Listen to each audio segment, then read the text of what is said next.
All right. So the internet really is a fundamental component of the American economy. Broadband, specifically wireline broadband, has become the essential infrastructure necessary in order to benefit from the transformative power of the internet economy. Broadband delivers high connection speeds, allows for greater access across platform security, typically includes unlimited data.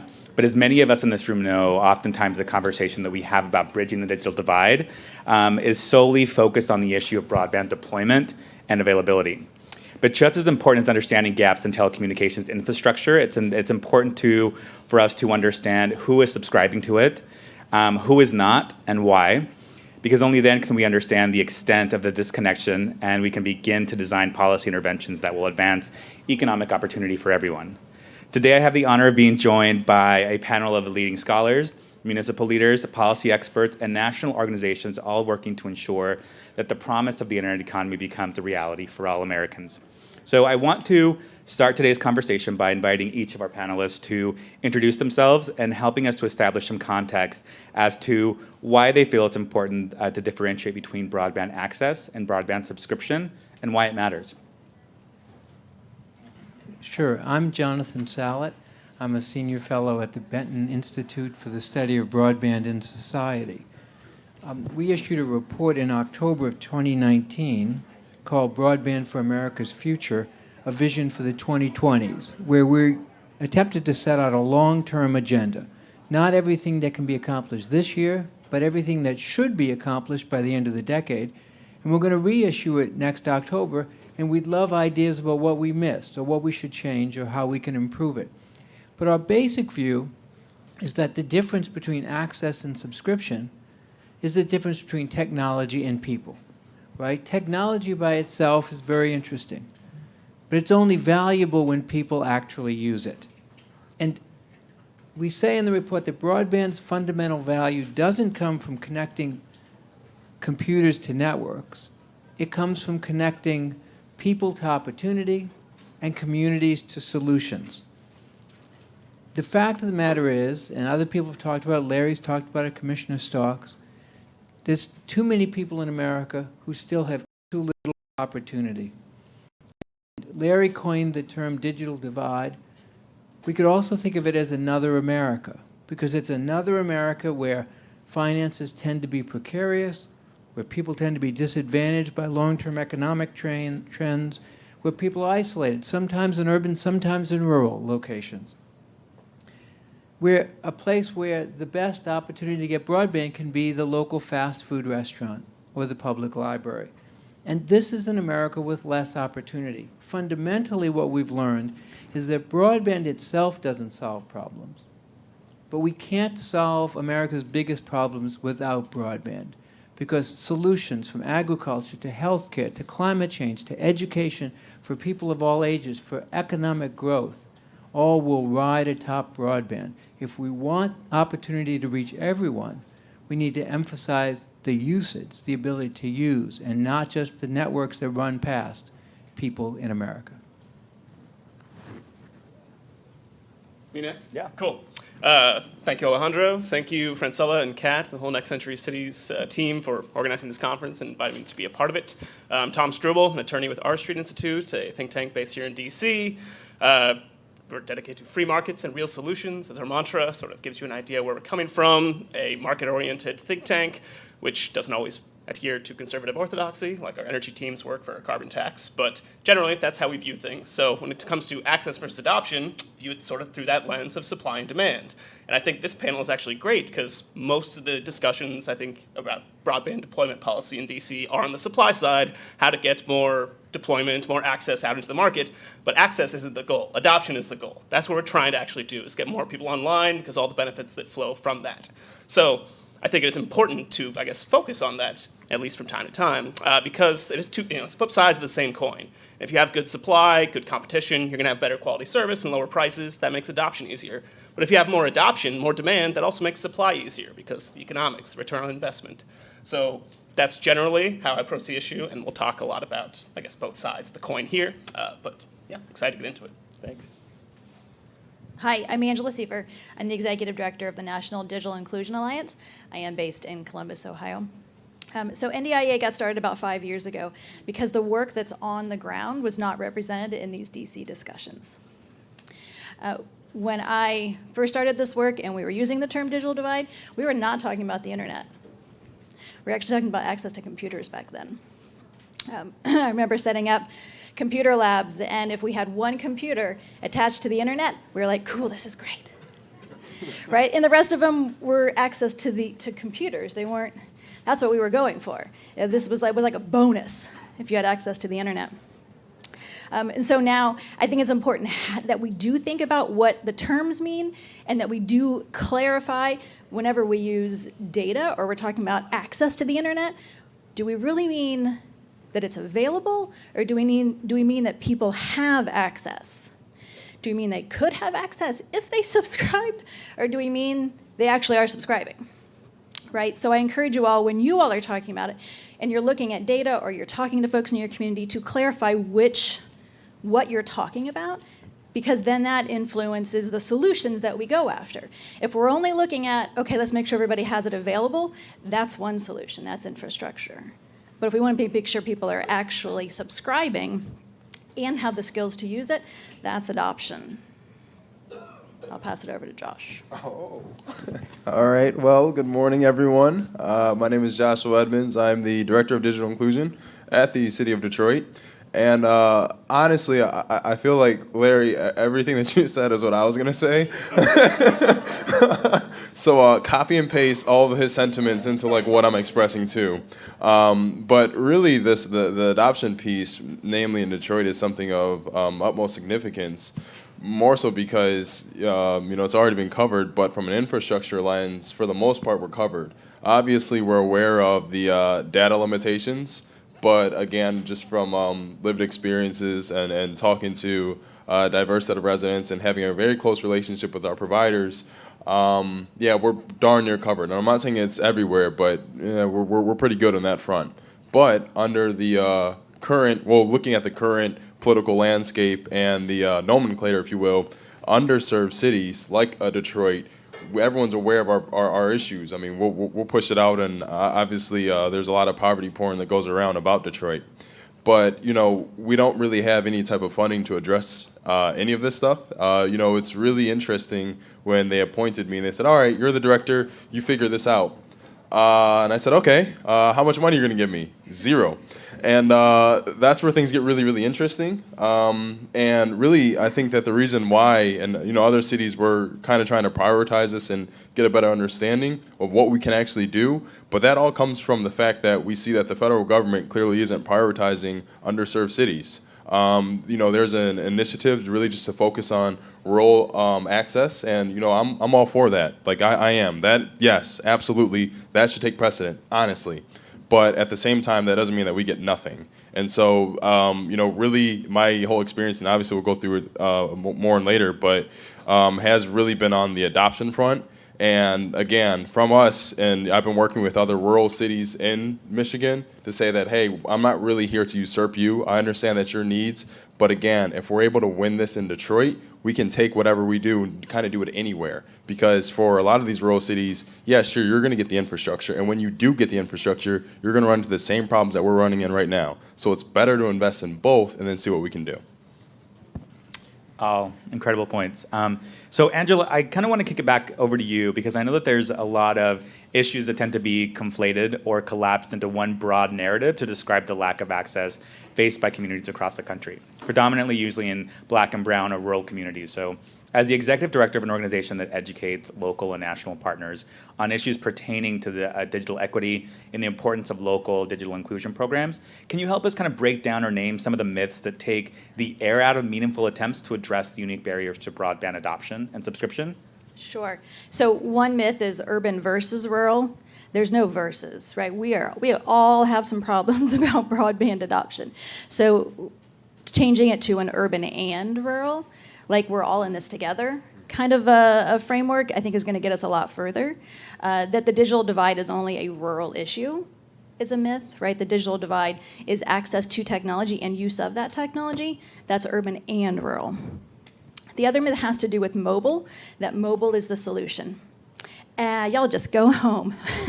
Mobile and 5G are going to solve it all. I've been told that. You've probably been told that, right? As Larry mentioned earlier, digital redlining is real. It happened with previous technologies. Do we think it's not going to happen with newer technologies? Of course it will. It's a free market, right? We do love free markets. So let's just be honest about free markets. It means that it's important that a corporation is going to go where the profit is highest. So let's just be like, okay, cool. That's what it is. Then we need some other solutions to make sure that it's going to go in the places where it's not profitable, right? So what are those other solutions? Is it subsidy of rolling out the infrastructure? Yes, clearly we've all decided that that's something that needs to be done. Is it subsidies for the consumers, right? So right now we have Lifeline, that's subsidy for phone service. We also need a subsidy for broadband. $9.25 for both is not, I mean, we all know that that's not reasonable, right? I don't know where the money's going to come from. We need to figure that part out. That's the hard part, right? But let's have those hard discussions and figure out where it can come from. Is it universal service? Is it something else? To make sure that we do have those different affordable tiers. That yes, that it is affordable for most folks because competition helps it be affordable. And then for those who are our lowest income, where competition is not going to make it low enough, that's a subsidy. Yeah. Thank you. So, John, first of all, I want to call out your very modest introduction. So, John is, everybody that knows, is one of the most preeminent kind of thinkers in our field, and we are very happy to have him here. So, John, in the report that you mentioned, Broadband for America's Future, a Vision for 2020, you collect, combine, and contribute to a national broadband agenda for the next decade. And you dedicate 2 important sections to affordability and adoption and the importance of community anchor institutions. Do you mind sharing with us some of the insights from that report and why these pillars are critical components to connecting people to both opportunity and our society to new solutions? I don't mind at all. Thank you. And I just ought to say, we wrote the report, but the learnings came from leaders in local communities with the help of Next Century Cities, very particularly connecting us up with people, right? So these ideas didn't just spring out of somebody's overheated imagination. What we tried to do is capture the lessons that communities had already learned and were teaching other communities, and we hope to be able to spread that word. So to that end, we believe that the goal should be that by the end of this decade, everyone in America should be able to use high-performance broadband. And what we mean by that is broadband networks that are fit for the future. There's facets to that challenge, though. There's deployment where there's no broadband.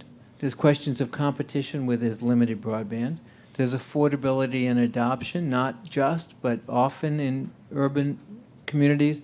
There's community institutions. I want to talk, just if I could drill down for a second, on the affordability issue, because I think it does link with adoption, right? People have said this. Affordability comes in 2 buckets.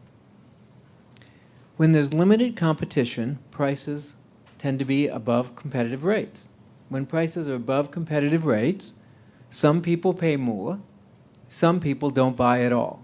That's just the way the economist draws a demand curve. And there's reason to believe that prices are high.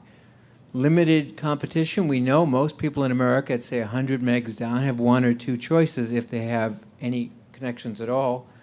The Wall Street Journal ran a big article at the end of last year saying that low-income people pay similar prices for broadband as high income, but poorer areas get 40% slower speeds.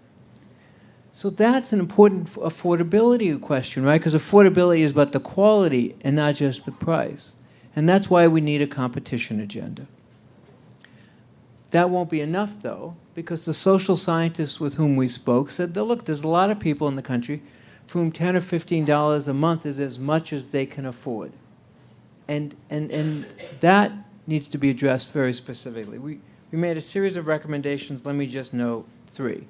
First is that Congress should consider a separate subsidy for fixed broadband for low-income individuals. Because today's Lifeline program, something like 90% wireless.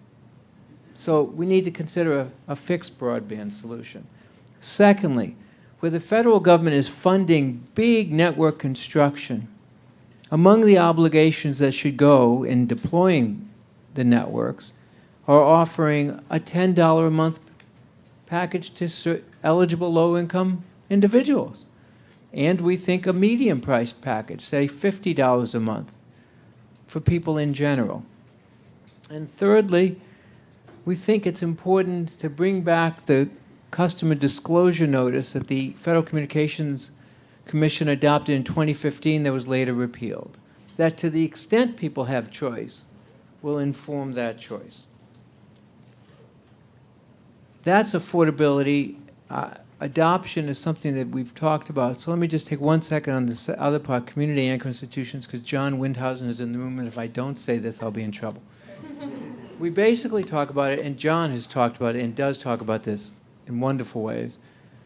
To understand the role of community anchor institutions in three ways. One, getting as much connectivity as at competitive prices as they need, right? The price of broadband to community institutions has dropped something like 85% over the last decade because competition has come to the E-rate program in a way it had not before.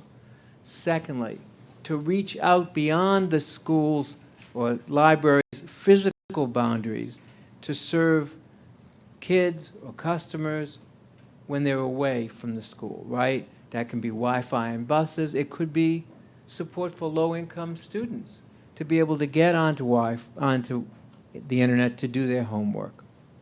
And thirdly, what John calls to and through and what I call launching pads. When a series of community institutions are connected by, say, fiber, private companies should be able to come in at their own expense, build off of that. Because if a school's in a neighborhood, it's cheaper to reach the rest of the neighborhood if you can link to that fiber. And those three pieces are the core of our agenda for this. Yeah. So Josh, as we kind of know, and kind of as I kind of dug deeper into this issue, preparing for this conversation, an adoption issue is an inherently local issue. So you were recently appointed as the Director of Digital Inclusion for the City of Detroit and are now responsible for reducing the digital divide, developing strategies to expand access, right? In a city with more than 40% of its residents currently are unsubscribed to ANHOPE broadband service. So that's a big goal. Could you tell us a little bit about where do you begin? How do you plan to accomplish that ambitious goal?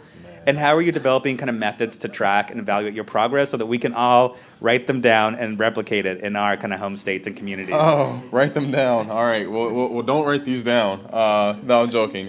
So really, the best way to move forward on any of this is when I've told everyone, the worst thing, and this is going to sound really surprising, but it's a lesson I learned. I used to work in Cleveland, and I was working in philanthropy. And when we began talking about the digital divide, it would really just juice people. They were like, yeah, let's go. And so many people would say, yes, they can do so much. But in reality, that's not the case. You have a lot of people who are at capacity already from a social service standpoint who really just can't offer much more. And so every single thing that I've been doing has been very, very strategic in building partnerships that, I need everyone just to commit 2%. 2%. That sounds, like I'm asking for a little, but it's because this digital divide isn't going away anytime soon. We know that. It's only going to continuously change. And so every single thing that I'm doing is from an operations lens. To look at the digital divide through a project-based lens is really incongruent to the scope of the problem. If you're looking at, and if you did a regression analysis on this, and I'll eat my words if I'm wrong, but I don't think I'm wrong on this one. But if you do a regression analysis and you begin looking at the least connected cities based on like household subscriber counts, like who's subscribing to the internet and who's not, and then you look at poverty rates, you're going to see that it is, statistically significant to say divide is exacerbated by this cycle of poverty. And so if you look at Detroit's poverty rate and look at where we fall on, the least connected city scale, it's like, okay, every single thing that we're talking about, we're looking at the symptoms of poverty. And, a lot of it comes to, and what I was doing all last year, I was telling everyone I was tilling the land and building partnerships and getting people to essentially get it as much as they possibly could. So that was more so going to banks and saying, hey, banks, obviously we can have the CRA. We all are looking for that as a saving grace. But beyond that, what role, if any, as banks continuously move to this online banking way of operating, what role can we essentially have them steward these conversations? Because one thing that oftentimes gets missed in these affordability discussions is the role that perpetual billing and how that could disenfranchise people. One thing that I've talked to specifically with my providers in Detroit, realistically, you have 2 providers. Now, you have 3. You have Rocket Fiber, but Rocket Fiber's base package. Yeah, who said? Oh, gosh. Okay. Uh-oh. Well, all right. Well, yeah. So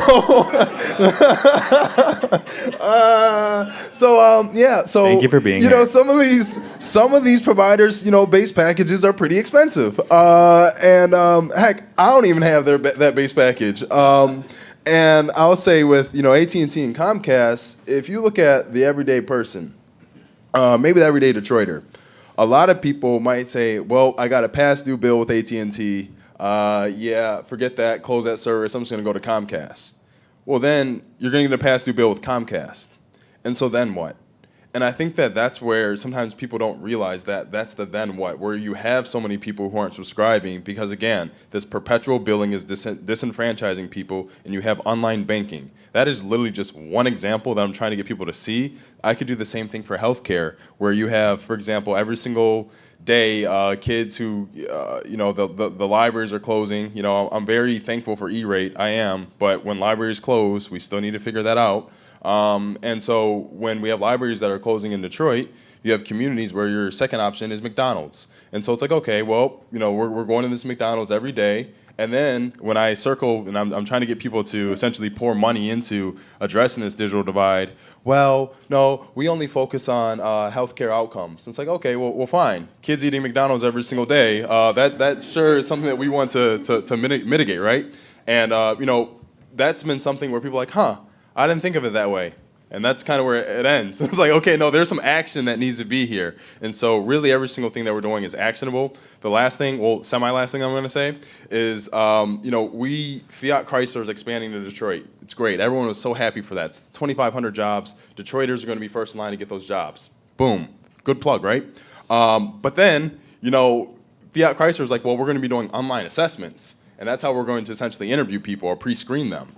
And so then, people are like, oh, shoot, where are the computers? Because they know that in cities like Detroit and across America, in your majority cities, we don't have tech retail. Tech retail is in the suburbs. And so if you think about it, where the Walmarts are, the Targets and Micro Centers, Best Buys, it's all in the suburbs. And so in Detroit, we don't have any tech retail. And so when they said, oh, gosh, where are the computers? You only have 995 computers in the city, but you have, let's say roughly 700,000 people. And so when we're looking at trying to get these people all into these jobs, it's something where it's like, let's look at as many narratives as possible, get people aware of those narratives, and see where the responsibilities fall. And so I've been kind of like a master convener, and we've just created this, what's called Connect 313. Connect 313 is essentially where all of my stuff lives. That is, if you're doing digital inclusion in the city of Detroit, it's Connect 313. And what that means is we're all on the same page. All of our outcomes are shared. All my data that we're using to justify impact at the onset, it's all coming from the American Community Survey. I mean, we're all pretty. That's kind of where it is. That's a standard. But as we continue to do more, obviously, we want to have much more localized stuff. But again, right now, we're still trying to get people to realize, hey, this is an issue, and yes, you're funding this area, but given that let's say for example, veterans, social services, it's online, and so if people are able to essentially see that correlation, then we can have much more structured conversations, because as it stands right now, we have some partners who are ready to go, but a lot more of them saying, digital divide. Yeah, that's cool. I sure hope that gets bridged. We're working on this stuff over here. Like it's, not interconnected at all. And so it's a lot of just demystifying and building coalitions. But again, hopefully by the end of 2020, we're going to have much more implementations to actually share. But again, right now we have some really, really great actors at the table. And honestly, our internet service providers they've been actually really good to work with. I'm not going to say anything really, really bad about them. Not because there might be someone in the room from that. They've been actually pretty good. That's honest.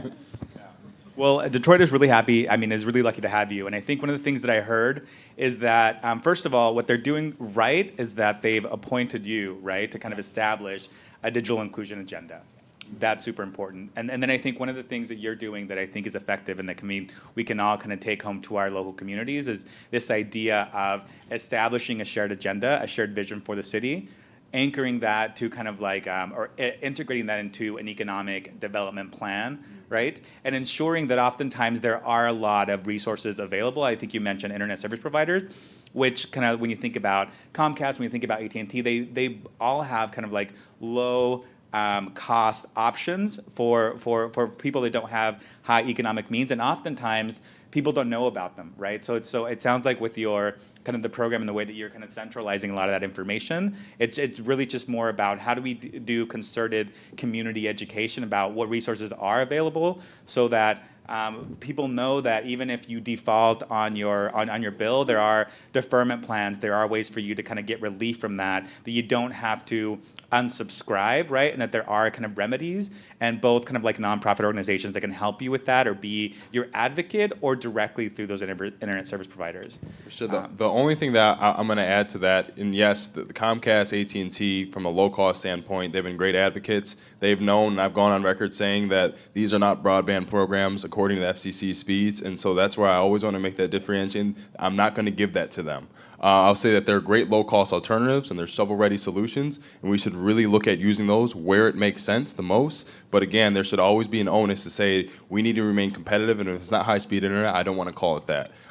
The other thing I'll say is that right now we're actually modeling with the College for Creative Studies in Detroit a service delivery program that will actually allow organizations to understand the service delivery sign-up process for that low-cost internet, so they can begin modeling that within their organization. So when they do have a resident who might be dealing with some assistance or whatever, that they can say, hey, do you know about this low-cost internet? They actually understand all the steps and qualifying steps it would take to actually qualify that resident on the spot. And so Comcast is actually at the table in that discussion, and they're saying, yeah, have at it, because clearly you guys can maybe do it a little bit better than we can. Right, that's awesome. So Tom, let's talk demand side. So how do we begin to kind of unpack and address the issues preventing people from subscribing? So is it a policy fix? Is it a community fix? A city fix? And how does kind of planning and funding play a role in kind of us being able to kind of craft effective solutions?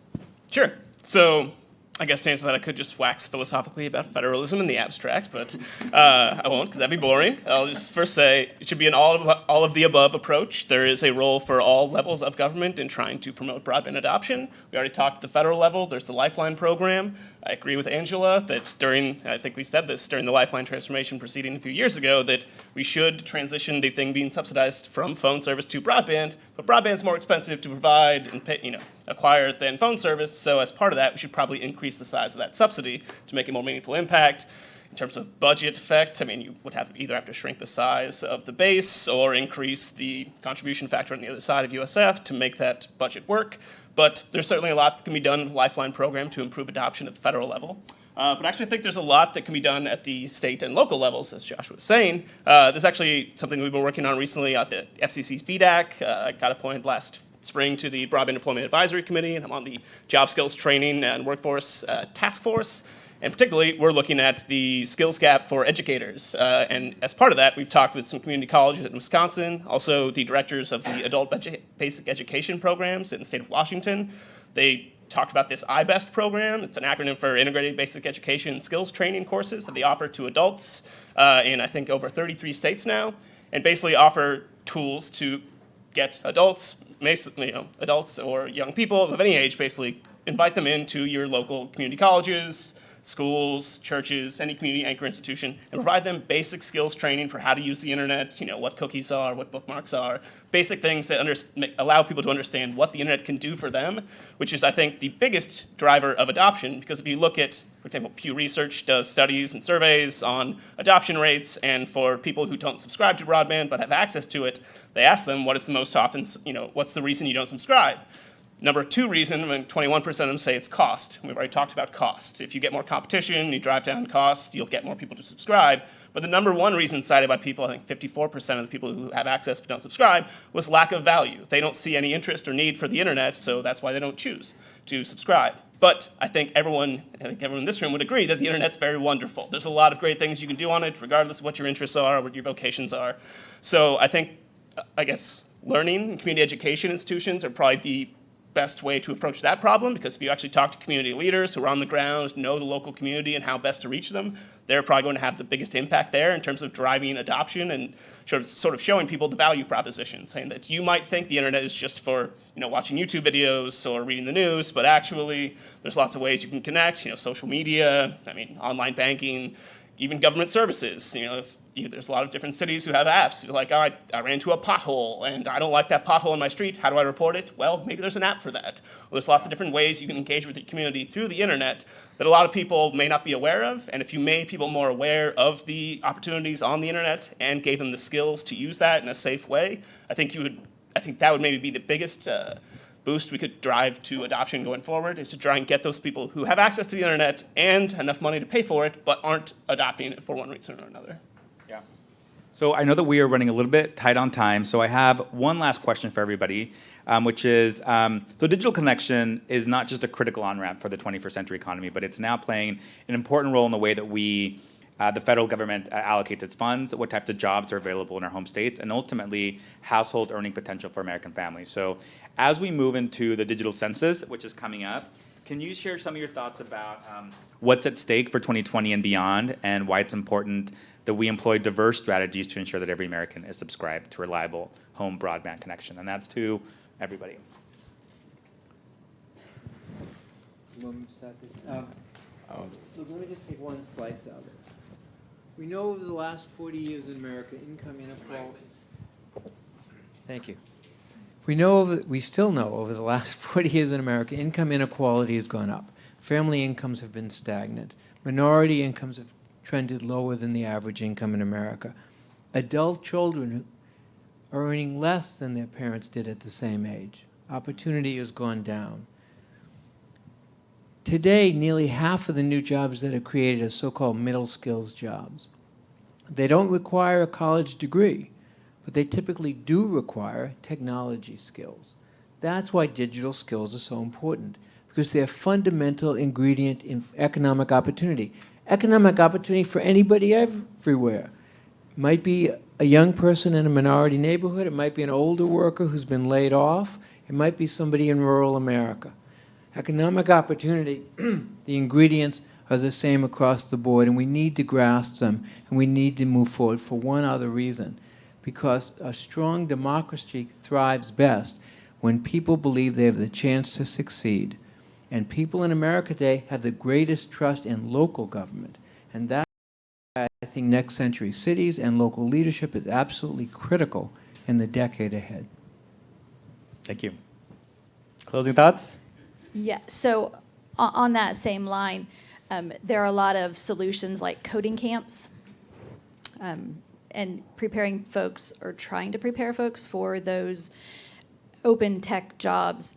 But a challenge we have is that, so children who grow up in a household where technology is there and they are comfortable with it, it's different of taking one of those children then and getting them into a coding camp and a child who has not been in that same environment. So the idea of basic digital literacy skills for everyone at all ages is something we have to address at the same time. We can't just, I get really frustrated, right, when I see like, oh, let's just create another coding camp.